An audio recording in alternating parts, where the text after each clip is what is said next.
welcome back to the channel. Today we are doing a magazine flip through of the complete guide to Star Wars. And of course we will be brushing along the way and whispering, and we will be sucking on some candy, Jolly Rancher, assorted flavors. So let's get to it.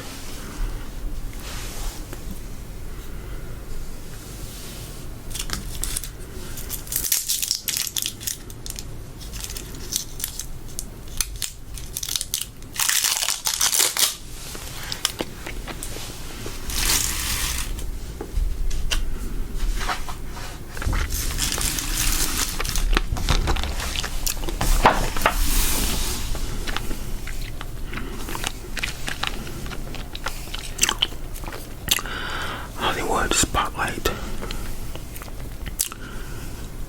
Star Wars.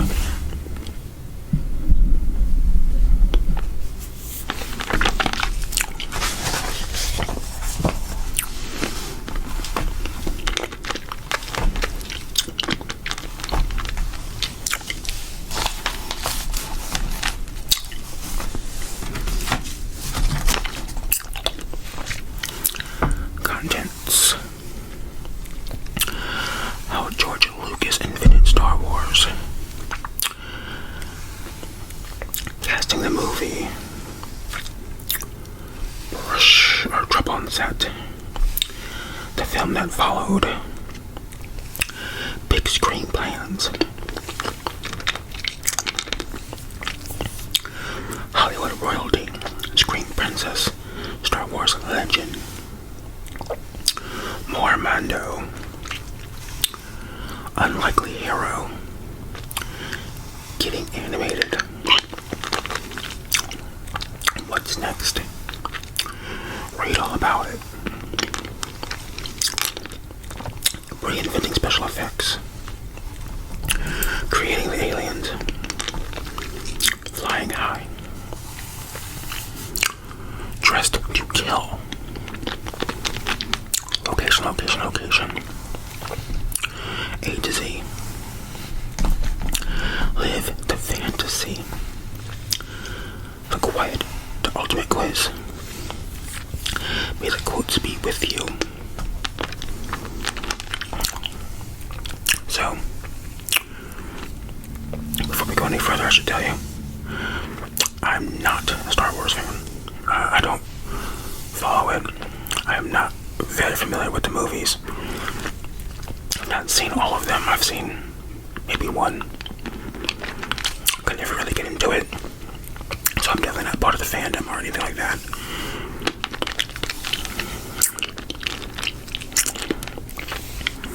So the things that I read in here, well, I'll pretty much be learning for the first time. Unless it's just something that's like, culturally obvious,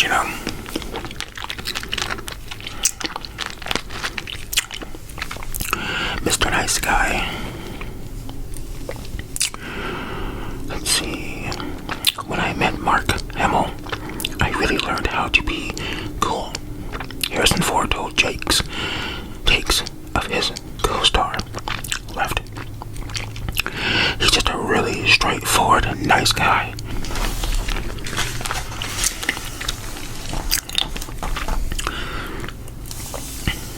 Celebrating 45 years of Star Wars.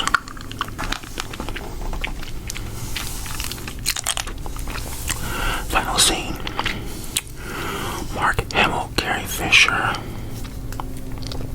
and Harrison Ford filmed this scene for A New Hope over 2 days in May 1976. An early draft of the scripts had Fisher's character, Layla, crowned queen.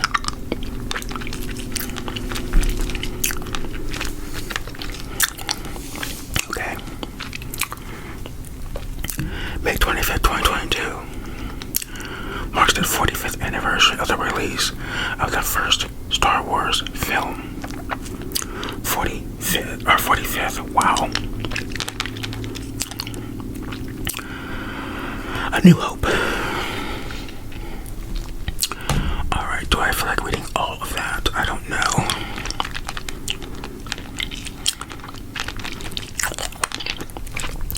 Well, I guess since it's about the very first one, we can read it. It's hard to believe that something like Star Wars has only been around for 45 years. It's almost impossible to remember a time before it. Today, the multimedia franchise permeates every aspect of culture. It is referenced in all facets of entertainment, from TV and movies to books and comics. Politicians have been using it to score cool points for decades, and those who are old enough to have seen the first film, A New Hope, in theaters, have passed on love of the galaxy far, far away to their kids and grandchildren.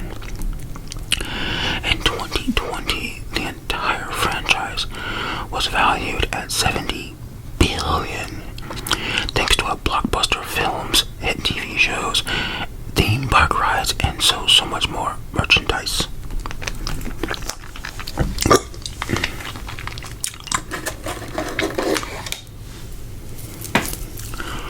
Let's bust this out instead, shall we?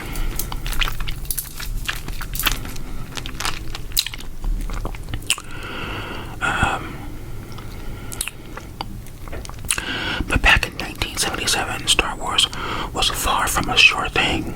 In fact, no one even wanted to make it. Multiple movie studios rejected the idea before Alan Ladd Jr. at 20th Century Fox finally gave it a chance. And a paltry $11 million budget, director and writer George Lucas, who set out merely to make a Flash Gordon-style picture,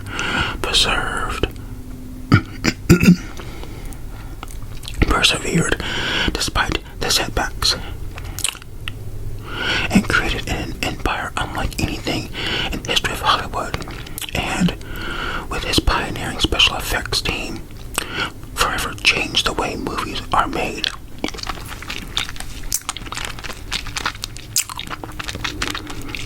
This year, for the 45th anniversary of Star Wars, fans will, pandemic allowing, gather in Anaheim, California to attend Star Wars Celebration, a 4-day convention hosted by Lucasfilm.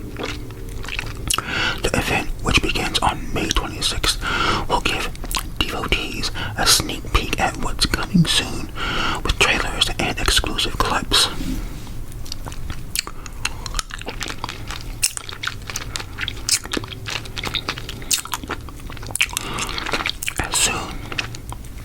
As well as insights from actors and directors into how they are advancing the Star Wars saga, while also giving a nod to the franchise's well-loved past.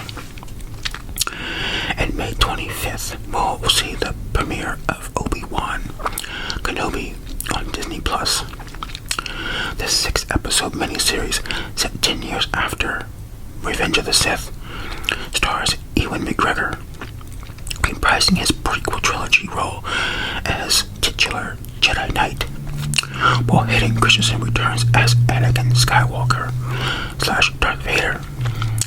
I think it's really going to satisfy Star Wars fans. McGregor told Forbes, "I think people are going to like it."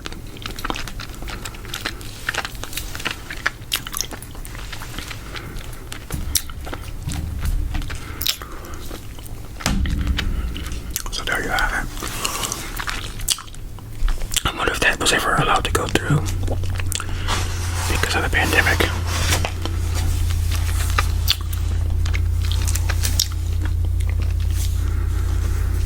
What is this streak here? That's very strange.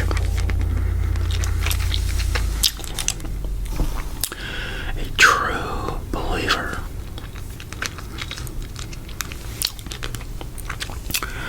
Where it all began.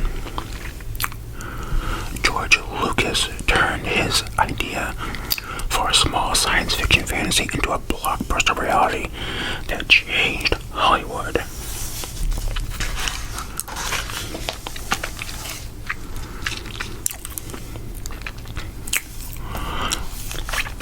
How George Lucas invented Star Wars. The American graffiti director drew inspiration from mythology, beloved movies, and an old comic strip for his sci-fi universe. Burgundy.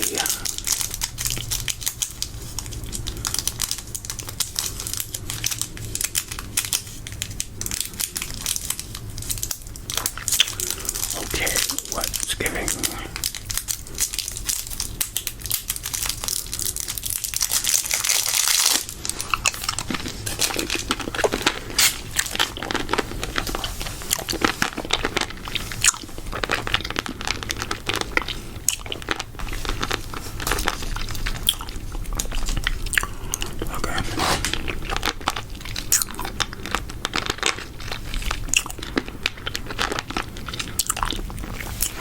Actually, I do kind of want to read about this one. So, let's go. When George Lucas dreamed up Star Wars, he created a contemporary fairy tale. This isn't an overblown compliment. It was what the director actually wanted to do. The longevity of Star Wars is due to its mastermind actively trying to make his saga feel like an instant classic.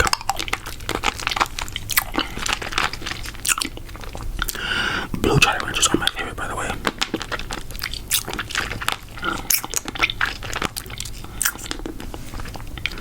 I decided there was no modern mythology. Lucas told Vanity Fair in 1997, I wanted to take all the old myths and put them into a format that young people could relate to.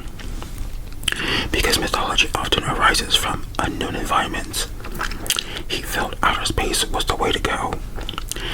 This choice led to a laborious process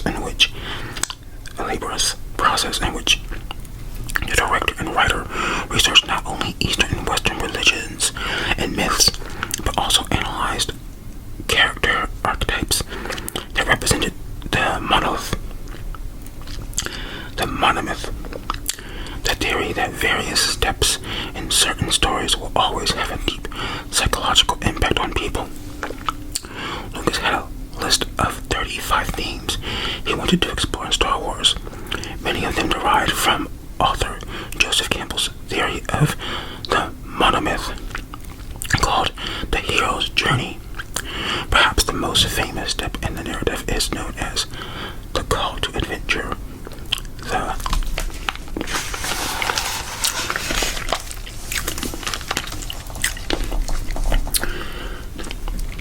moment when a protagonist is faced with the prospect of a significant adventure. But in the adventure's journey, they decline the initial call, a trope in nearly every Star Wars film. Luke Skywalker resists going with Obi-Wan Kenobi at first. Han Solo opposes joining the rebellion, and so on.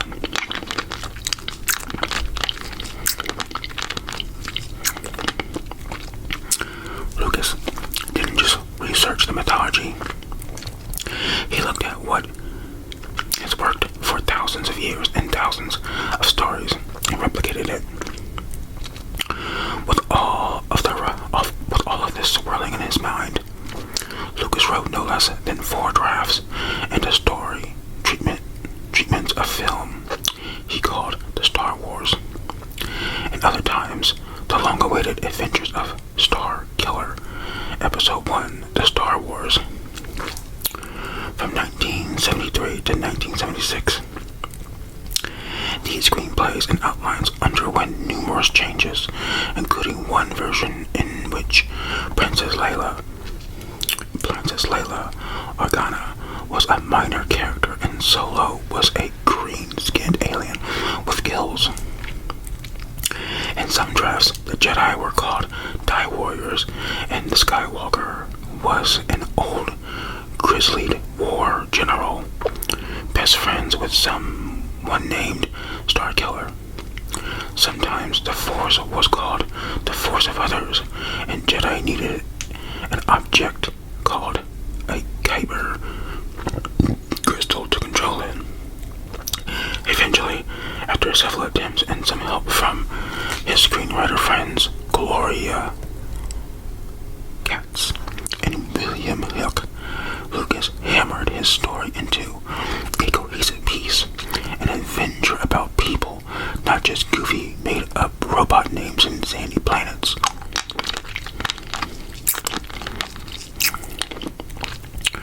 You have to focus on the human story first, he told journalist Laurent Bosserel in 1997.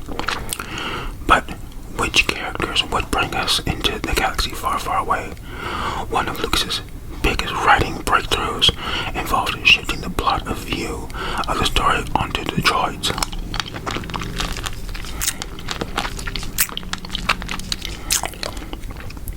In his earliest drafts, they didn't exist, and two bumbling bureaucrats were in their place.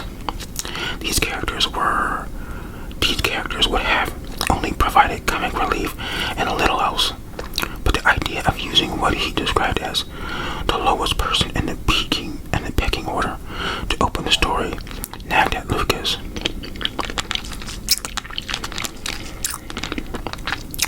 Once he changed the human psychics to robots, he realized they could represent an outsider's perspective. And so R2-D2 and 3CPO were born, and Star Wars story jumped to hyperspace. As director J.J. Abrams pointed out in his 2007 TED Talk, The Mystery Box, what makes the structure of the first Star Wars so wonderful is that each set of characters leads the audience to a new question.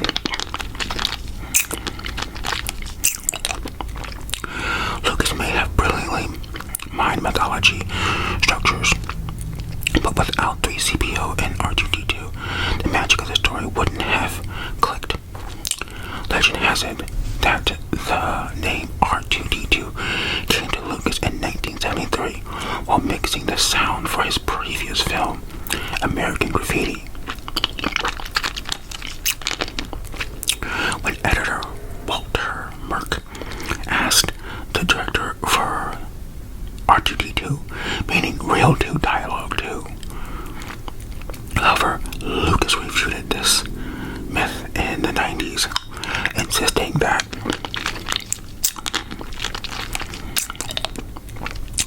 all the names were created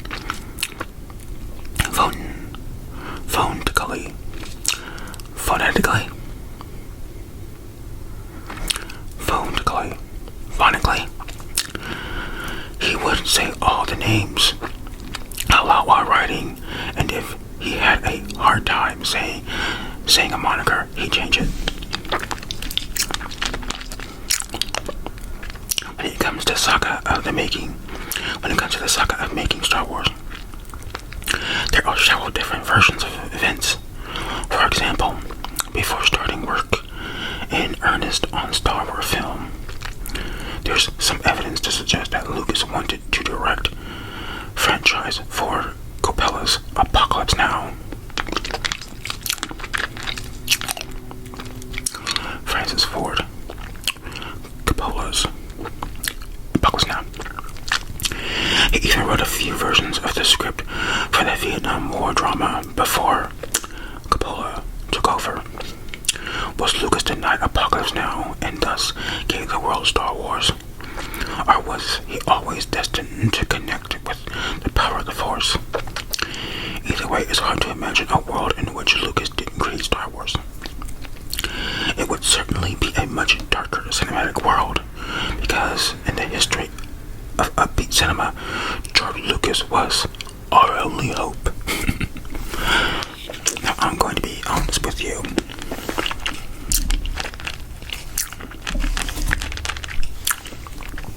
Reading this makes me very interested in the movies. Like, hearing all this kind of makes me want to go back and watch that very first movie. Because anytime I've ever seen it on TV or something, I've always turned or not been interested because I'm just like, this doesn't look appealing to me whatsoever. What the heck's going on? But reading all of this, it makes it sound so wonderful and gives me a lot of perspective, and it's opened my mind to the possibilities. And so I don't know, I might end up revisiting some of these, going back and seeing maybe how it is. Maybe I won't like any of it just as much as I do now. Maybe I'll become a fan, who knows. Catching the movie.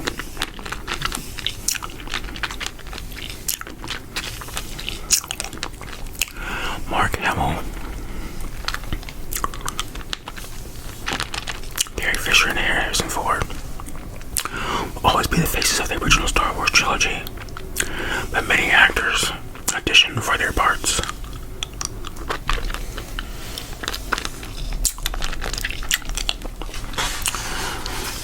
I don't really care about that though. Although Kurt Russell, that is very interesting.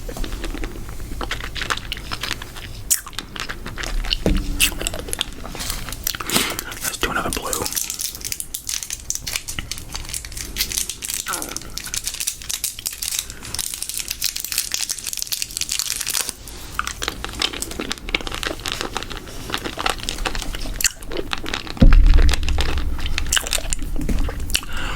I'm so much like Luke Skywalker. I guess I always will be. Mark Hamill.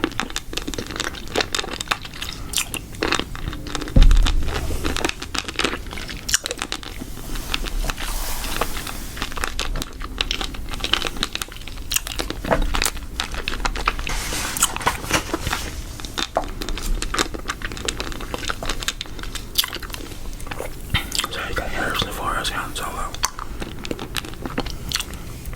Legacy.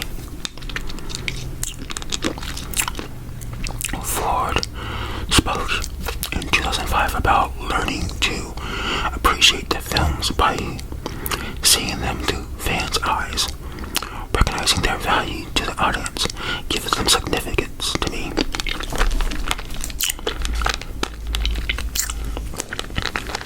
Christopher Walken. Now that's interesting. Sylvester Stallone, Al Pacino. Wow.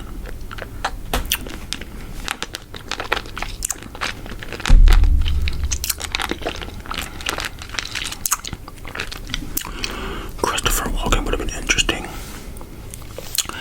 Now, had Sylvester Stallone gotten that role, he would have had a whole different career. I guess they all would have.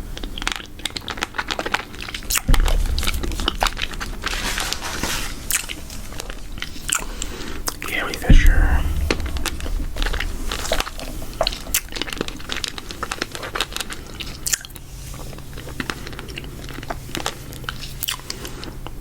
You're not really famous until you're a Pez dispenser.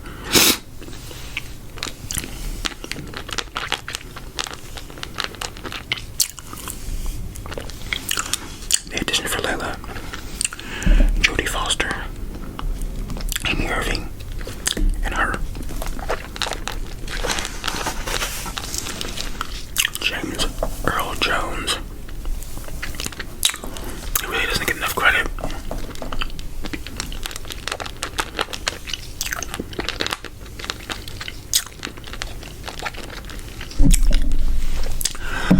My character is a teddy bear, basically. That's what Chewie is. He looks after everybody. That's not what a teddy bear does. I mean, actually, I guess it does.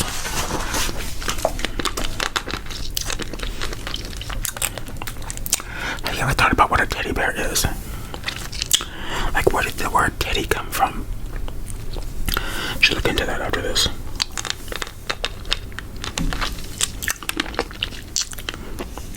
And there's so many characters in this universe.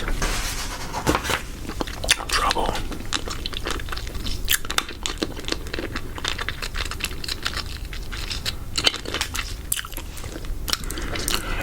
exactly smooth sailing for George Lucas as he filmed Star Wars: A New Hope. I guess not. It took so long for him to even get a studio to go for it.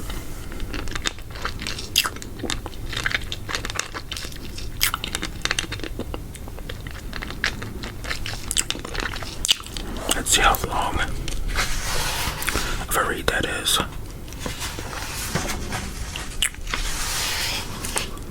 Oh, that's so long. Is that really continued here?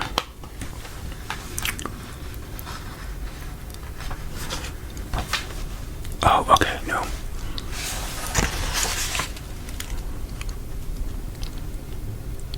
No, that is still part of it. I have to decide if I want to read this or not. Trouble on the set.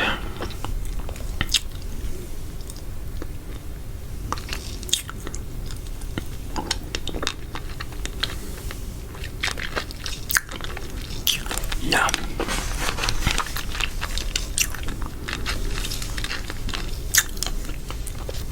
Although rumored for decades, Carrie Fisher waited 32 years to reveal that she did indeed have an affair with Harrison Ford on the set of the first film. In her 2016 memoir, The Princess Diarist, The Princess Diarist,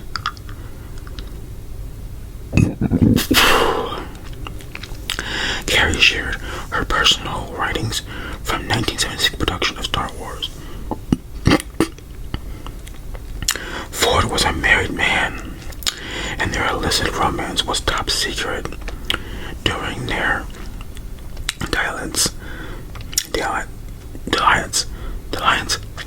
Fisher described Ford in her diary as a real Marlboro man, the type who pours the beer out and eats the can. I don't know what that means, but that's interesting. So he was married. He was having an affair with this co-worker on the set. I was shocked by the fact that he fancied me. I was a very insecure girl and had only one boyfriend, Kay Fisher said of her affair with Harrison Ford. Well, that opens up a whole bunch of questions.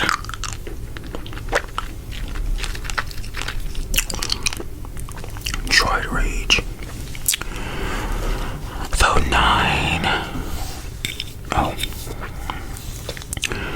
through nine Skywalker Saga films made from 76 to 19, the droids R2-D2 and 3PO have bickered about everything. In 2016, while promoting Rogue One, director Garth Edwards said the robots were his favorite Star Wars couple, joking the two had a sexual relationship. But in real life, there were no love lost between actors Anthony Daniels, 3CPO, and Kenny Baker, R2-D2. In fact, they weren't even friends. They weren't.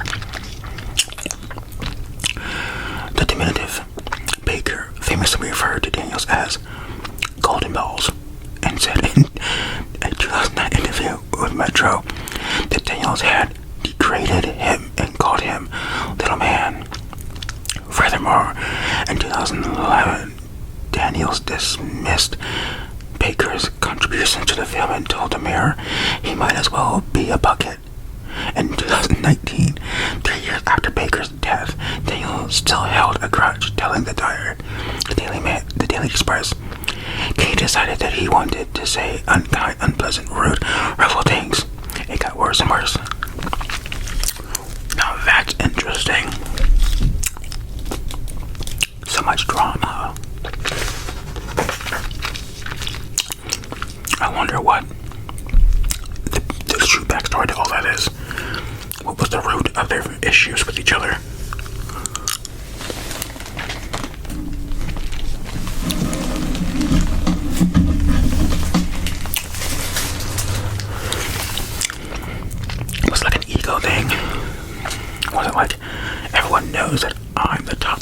on the set and that I make the whole movie. Then 3CP was like, I don't think so. I'm clearly the star of the show. Without me, none of this would work. You know what I mean? Like, could you imagine? Okay. By the way, I had a like flavor water pack of Jolly Ranchers. They have these like, you know, you put it in your water bottle. They taste just like these. If you ever see them and you're curious, get it. If you like Jolly Ranchers, because it literally tastes like they just took one of these things, liquefied it, and put it in your bottle. So freaking good.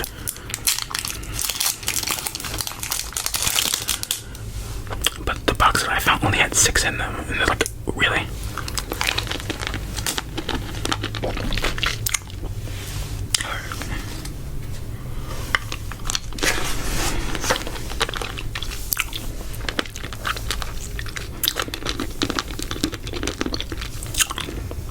The films that followed.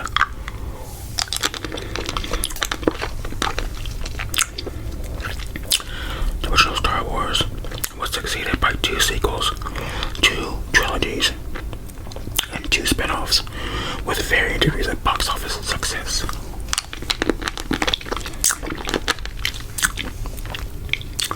Alright.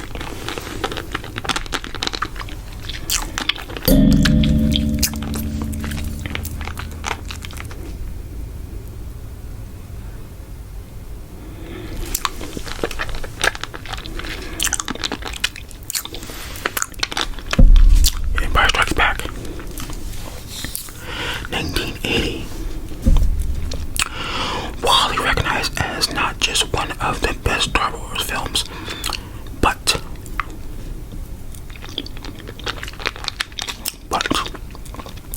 one of the greatest sequels of all time. The entire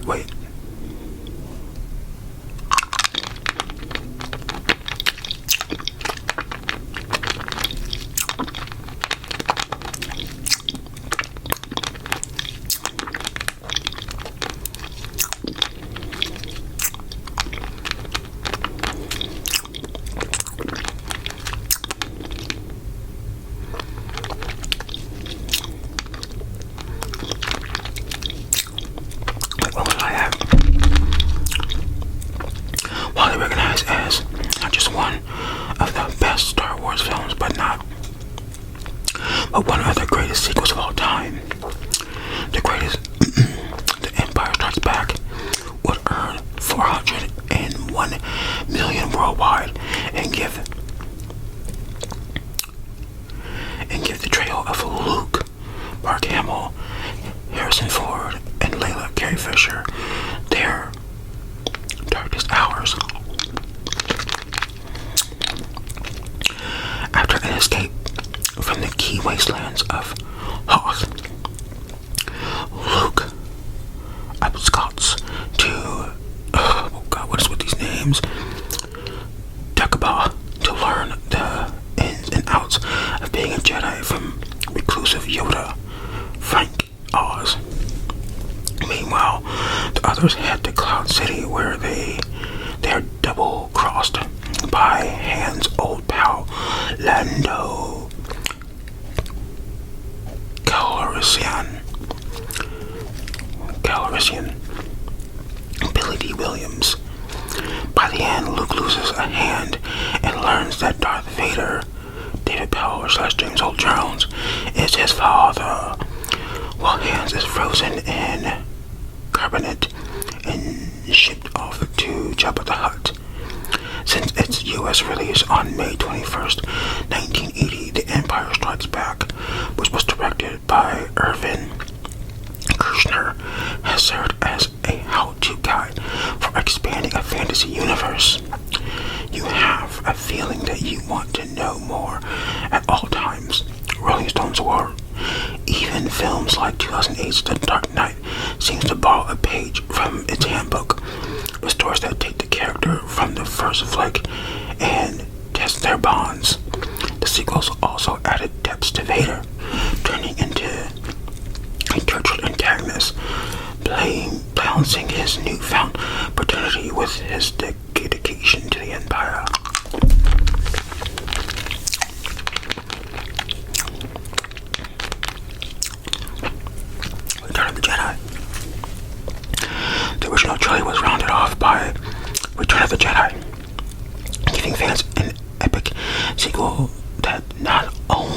to serve as the keeper to one of the most famous science fiction stories of all time, but also contend with its status as a massive franchise,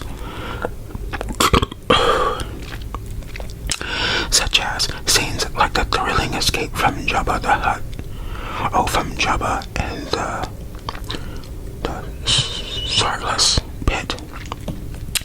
The Starless Pit and the heart-wrenching confrontation between Luke, Vader, and the Empire. Ian McDiarmid. Almost seems like they're from a different film than the Ewoks. Audiences didn't mind, as the movie, directed by Richmond Marquand, scored $425 million worldwide. So this one did $401 million worldwide, and this one did, wow, that did $74 million more than the last movie. That's good. It's a little amazing how creator George Lucas and his associates keep topping themselves. The Chicago Tribune's Roger Ebert wrote, as a finale, Return of the Jedi does its job, watching Vader throw the Empire into the heart of Second Death Star, and later being forgiven by Luke, is a satisfying conclusion to the steadily building tension of the trilogy. Not even Ford seemingly sleepwalking through his role can dampen the exciting pace as the action jumps around across the galaxy. Sleepwalking through his role, so I guess he wasn't very into it. Why then? It would be the last Star Wars film released for 16 years. Now that's insane. That is truly insane. So, for an entire generation, the sight of heroes partying on Endor truly seemed like the end. 16 years before I got a sequel. That's crazy.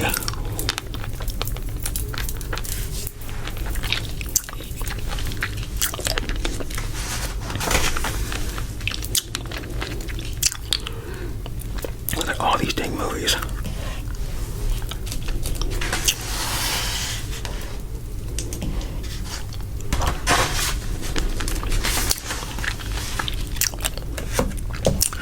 I think I went to theaters to see, I'm trying to think which one of these I went to see. I went with a friend to see one of these movies, and I remember it was a big deal because Luke Skywalker was returning. Wait a minute, I remember him, he was in it. But I don't think it was this one, so when did another one come out?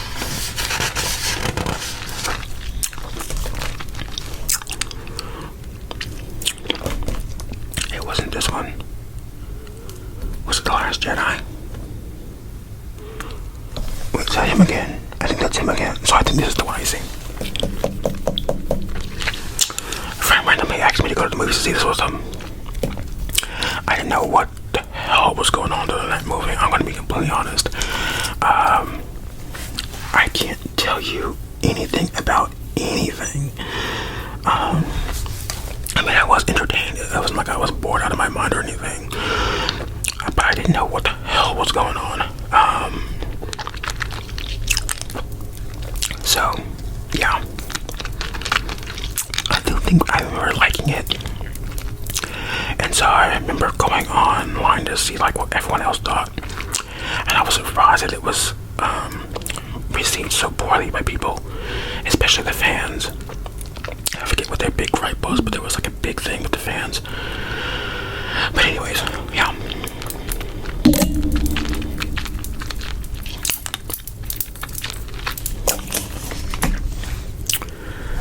Alright.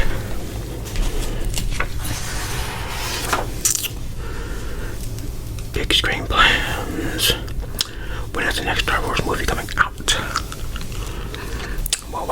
25 now, so I feel like there's been quite a few since then.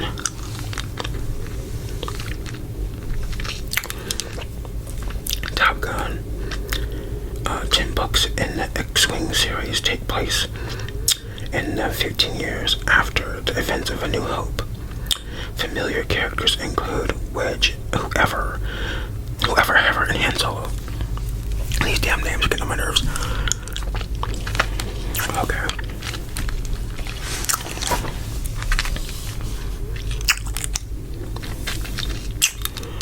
A real star.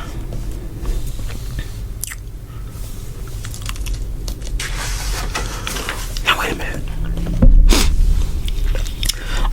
Oh, hold on. Wait, okay, never mind. I'm about to start talking, but I don't know what I'm talking about. Now, did Carrie Fisher pass away before 2020? Was she still alive when this book came out? Playing Princess Leia came at a cost, but Carrie Fisher embraced the character and had no regrets about taking the role. I remember her appearing on 30 Rock as herself, and it was good. She was like a kind of a character of herself, a dark character.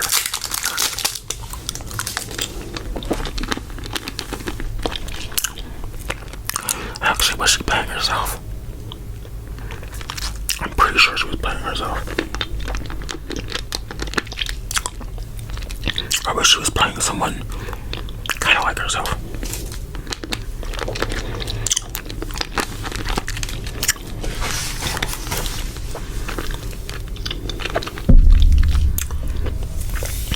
Taking over TV. Now I remember I found like in one of these darn Star Wars shows that popped up and had everything to do with the Baby Yoda craze. I mean, I'm not gonna lie, Baby Yoda was very cute. It didn't really make me more interested in watching the show though. And I never did.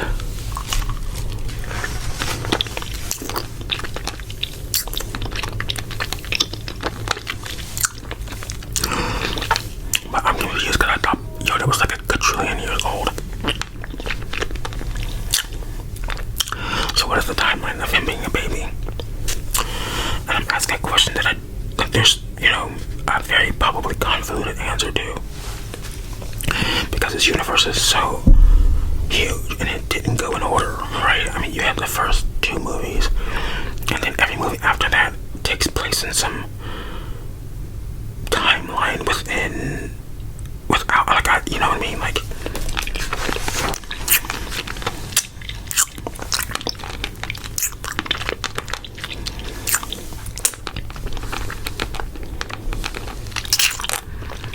will Luke return?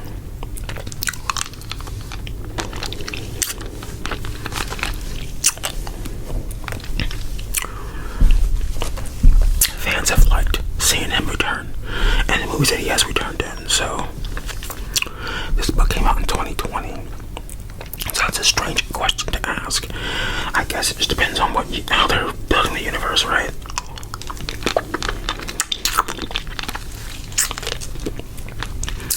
I would say if I were them, use him as much as they can while he's still able and willing.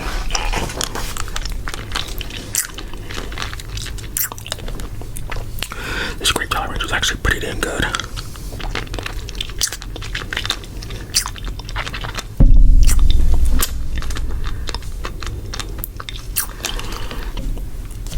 Why does it look like that guy from Karate Kid?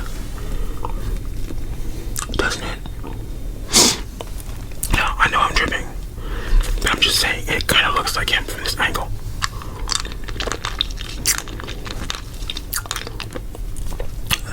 What is this from?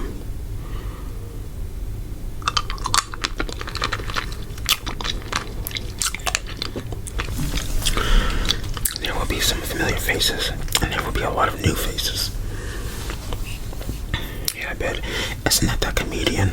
Yeah, it is, Bill Burr. Very strange.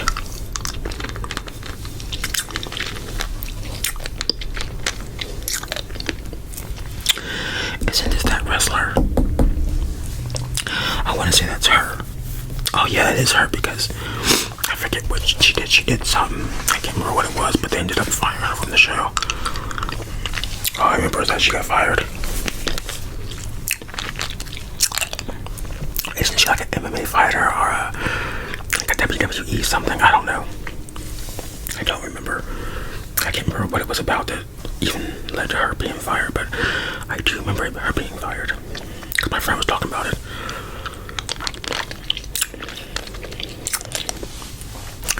The Book of Boba Fett features the bounty hunter in a new role, but it's in the end of the redemption story. But is it the end of the redemption story for the knight in not so shiny armor? So, heck if I know.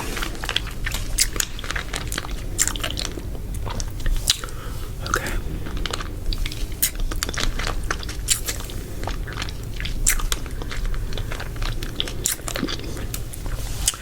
This design does not look practical. Like what's up with the seat?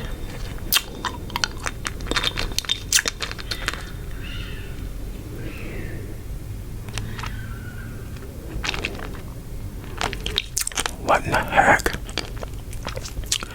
That does not sound like a regular cat fight.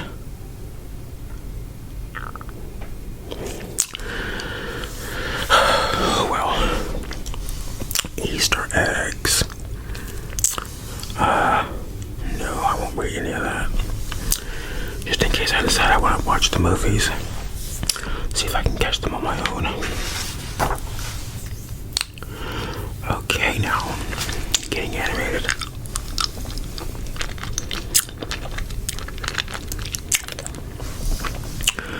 I do remember the Clone Wars over here. It seemed like Cartoon Network was just playing this all the dang time.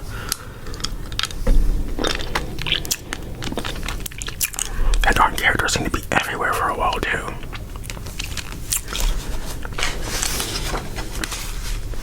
Oh, and there she is again. Is everyone saw her yet? It sure is. Is that Forrest Whitaker?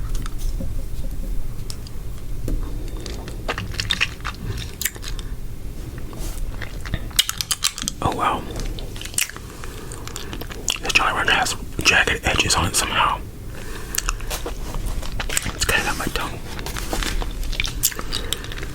So there is Anakin, right? And then he's Anakin and he's Obi-Wan. Is that how that works?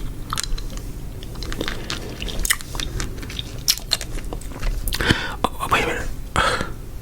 So is this Mark Hamill's character? Listen.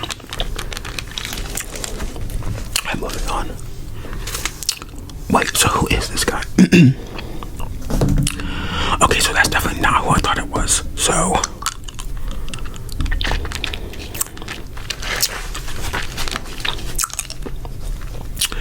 here's Childish Gambino. I did not see this movie.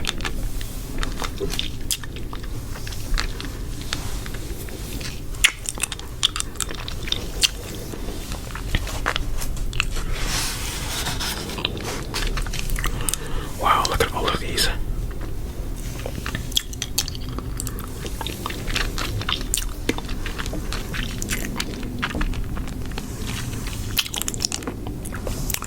From screen to page.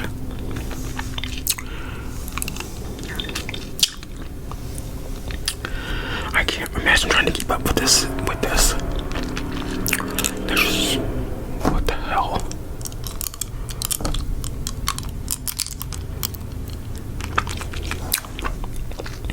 I can't imagine being a fan trying to keep up with everything this universe has going on.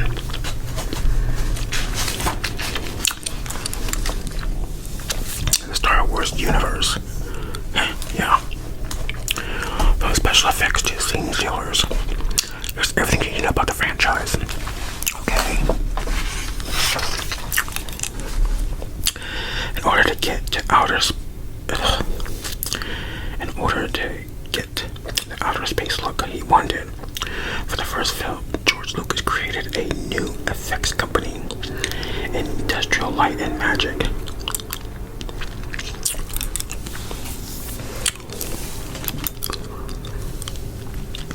This would be a fascinating read.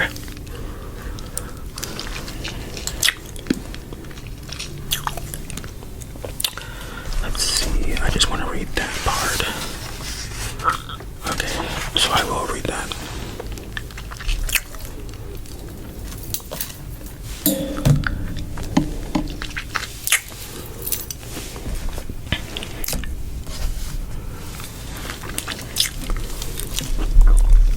The special effects required for Star Wars in mid-1970s simply did not exist. In order to pull off the breathtaking space battles and catch the audience completely and instantly off guard, I had to start a company from scratch, George Lucas told USA Today in 2015. Effects company Industrial Light and Magic, ILM, was born and began creating new ways of capturing these images. One of the most radical advances came from special effects pioneer John Dykstra,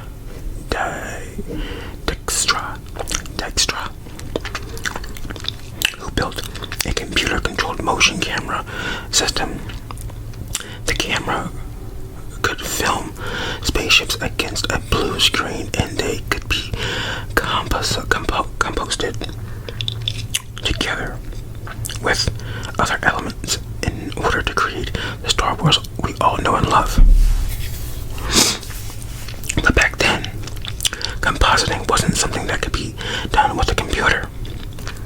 They had to use a machine to rephotograph all of the separate effects onto one piece of film. Over the years, ILM refined those techniques. They were able to take what they learned on Star Wars and create systems that allowed them to pull off sequences of The Empire Strikes Back in 1980. No one had ever tried compositing film on white, snowy backgrounds with live-action elements. In stop-motion editions like the Imperial Walkers, they took things to the next level with 1983's Return of the Jedi, building the most complicated space battle ever recorded on film at the time, as the rebels fought to destroy the second Death Star. But the most complicated sequence might have been the speeder bike chase on the forest moon of Endor. Live-action backgrounds in California redwood forests were filmed extremely slowly to give the appearance of great speed, and then played against the live-action elements of the actors, or at the times puppets. Wow, on the speeder bikes. Star Wars always helped push the envelope, though by the time The Phantom Menace was made in 1999, ILM created more visual effects shots than the first three films combined. ILM has become the pioneer visual effects studio in the world, the premier visual effects studio in the world, thanks to the advances they made with Star Wars. The company's wizards went on to bring to life classics for other franchises, of other filmmakers, ranging from Jurassic Park, oh wow, yeah, that was a big one, to most of the movies in the Marvel Cinematic Universe. Wow. So it all goes back to Star Wars. That's crazy. That is crazy. That'd be something that'd be interesting to be able to watch. I have something about that process.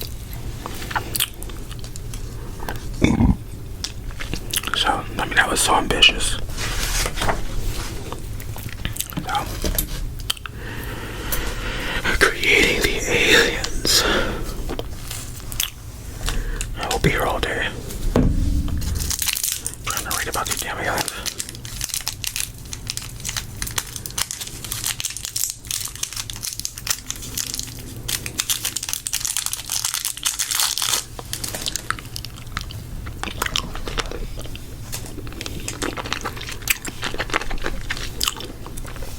Whether it's a miniature or a massive beast, it takes 6 people to operate. The franchise critters are pure movie magic.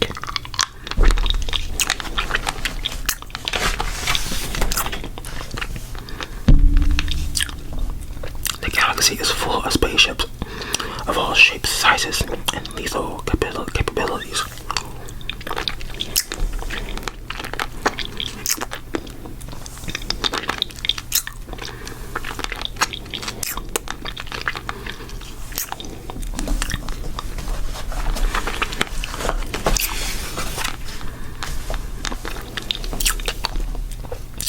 Dressed to kill.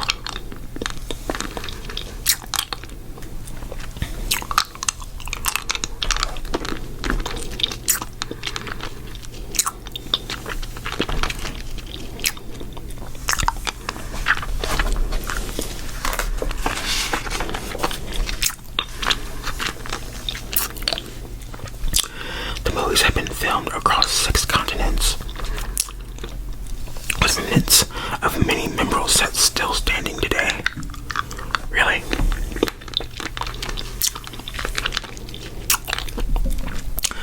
Death Valley, California. Though much of Teutonia was filmed in, what does that say? Tunisia. Death Valley is where R2-D2 and 3CPO crash landed on the planet, and also the filming location for scenes featuring the Jawas abducting the droids. The national park has been featured in The Mandalorian, although industrial light magic's stagecraft technology allowed the actors to perform in a studio against the protection of the location rather than sweating it out in the desert. Wow. So it sounds like that a lot of the green screen technology that we basically see is because of them. You know, not having to leave the set because someone can go out and shoot the location, backdrop, and then, you know, add it in.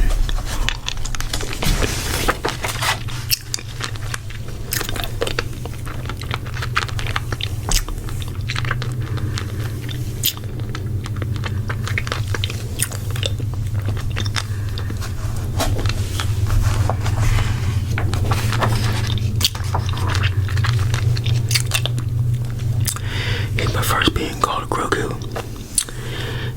He perks up a lot when you say his name. I'm not sure. Grogu. Although the internet unanimously named him Baby Yoda, Grogu is the actual name of the adorable little Force wielder who was saved by and traveled with the Mandalorian.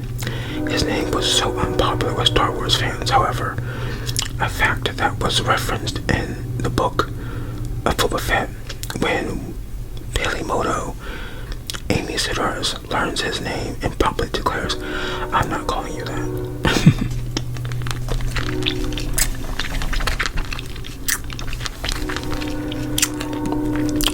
So then,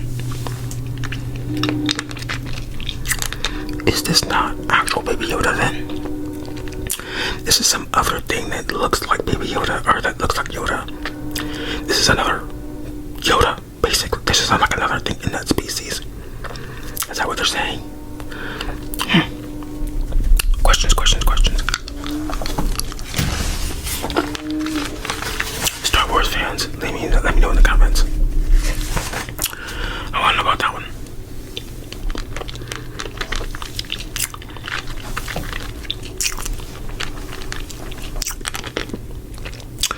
I think that's that old guy who got killed in the movie that I watched.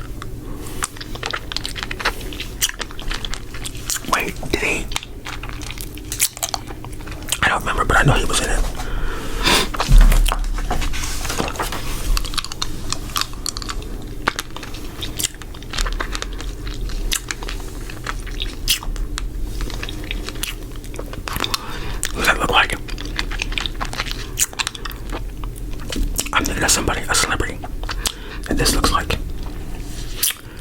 And let's say you could say they're in the world of athletics, sort of. Is that right? Yeah.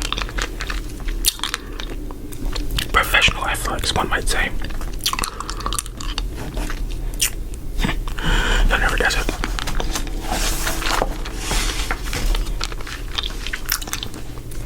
Live the fantasy. Was this a studio? Feel the power of the Force at Disney's Galaxy Edge and fully immerse yourself with a voyage on the new Galactic Star Cruiser. That's been much for me.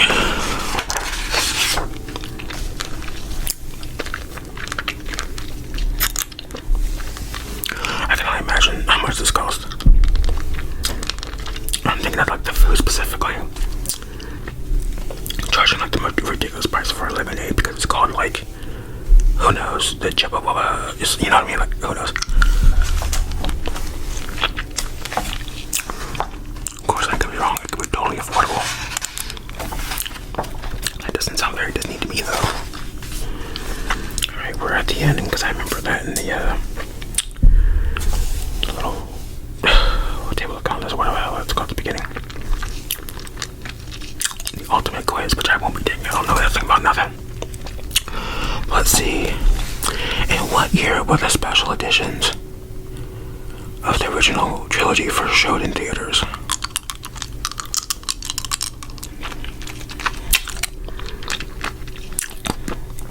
I want to say 1999.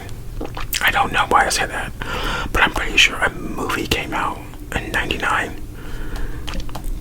So like after, what did they say, 16 years, something like that.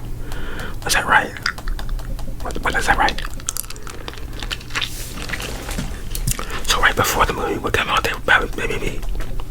That's my guess. That's my guess. If not 99 and 98 for the same reason. On which planet do Obi-Wan Kenobi and Anakin Skywalker duel in Revenge of the Sith? Okay, we're out of here. But maybe you know it. Maybe you know it. Mustafar, Simbalor, whatever that says. Dothamer. So, there you go. Pause the video and take this quiz. See what you get right.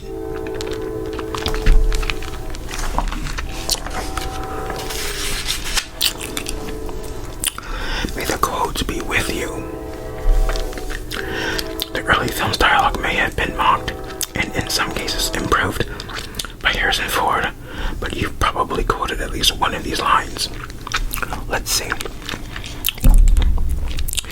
If you're a Star Wars fan, the dialogue isn't just something you hear when you watch the movie. The lines can make their way into your own vocabulary.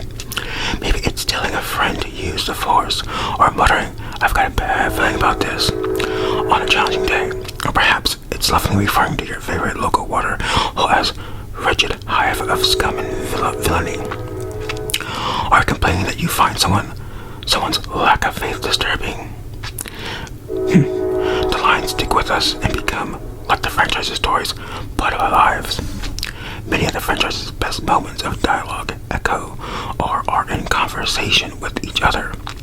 Yoda's do or do not, there is no try, takes a new meaning when Kanan Jarrus refers to it in Star Wars Rebels, and there isn't a Star Wars story that doesn't have something to say about hope. After all, it's what rebellions are built on. To list all the greatest and most memorable lines, you need a book. It wouldn't be a short one, but here are a few of the best. Senators, I presume you are acquainted with the collection of half-truths and hyperbole known as Obi-Wan Kenobi. The Clone Wars. So, this is how liberty dies. To thunderous applause. Oh, I like that. Revenge of the Sith. Why? You stuck-up, half-witted, scruffy-looking nerf herder. am no Jedi. I probably heard that in real life. We're doomed.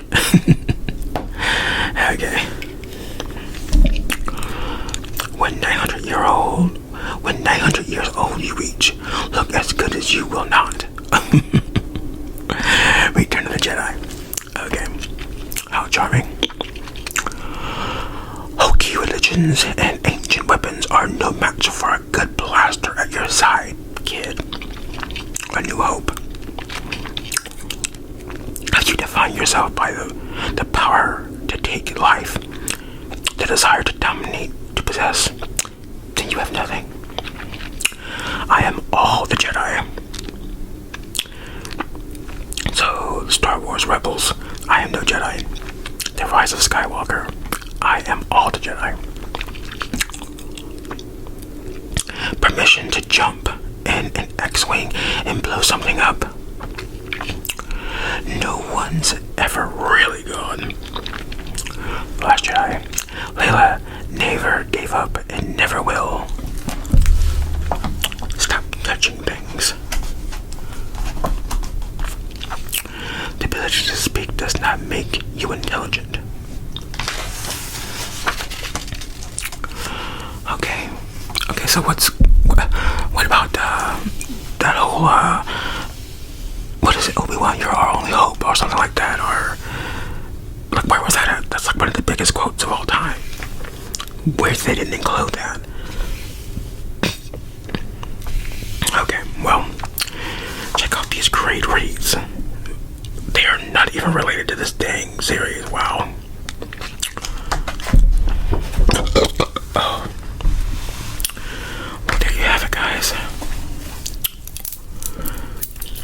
There you indeed do have it.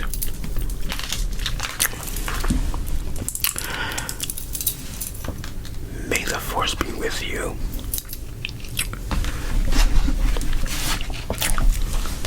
That was interesting. And I am a little bit more intrigued by this universe. And I think I will check it out. I will, don't know when, but I will make it at a point that goes to end up watching the very first one and see how that goes. But yeah, I hope you enjoyed this flip through. This was not an ad flip through, so that's already a big deviation. It's a magazine flip through. So yeah, hope you enjoyed this video. Let me know, are you a Star Wars fan? Did anything in this book surprise you? Any information you'd like to tell me about Star Wars? Pique my interest, you know, answer some of my questions. Drop a comment and let me know. Please leave this video a like, and if you'd be so kind to subscribe, that would be awesome if you haven't. But in the meantime, have a good night, a good evening, a good afternoon, or a good morning, and I will see you guys in the next video.